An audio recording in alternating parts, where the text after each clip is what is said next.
It really meant a lot when I was speaking with Jasmine, the editor-in-chief, and also the writer of the piece, and she was bringing up just the recent things that I've gone through, whether it's like postpartum anxiety or going through breast cancer, and then helping my mother go through breast cancer. It meant a lot that she wanted to delve into that and talk about not just the courage it takes to go through cancer and postpartum and being a new mother, but um, what I learned from that. And the biggest thing I learned from it was that this an armor that I have been carrying my whole life, and I think a lot of women do to protect ourselves.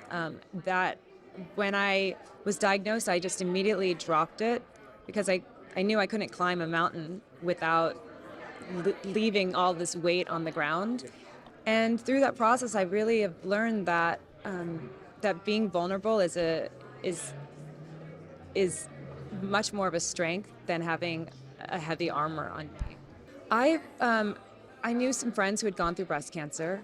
The first one I reached out to was like there's two that I reached out to simultaneously: Tig Notaro, the stand-up comedian, and my friend Clea Shearer, who created the Home Edit, which so many people love. And then I was introduced to friends of friends, like Jessica Seinfeld was somebody I reached out to, and she immediately connected me with one of her friends who had gone through breast cancer, and then another friend who's actually here today. Her name is Jessica St. Clair, and she was really my guiding light. I was introduced to her by another friend, and so we didn't know each other, but immediately she was there and supportive, and would take my text any time of the day. And I really needed someone to be honest with me about how tough things would be, and also give me a lot of hope. And she did that along with so many other women.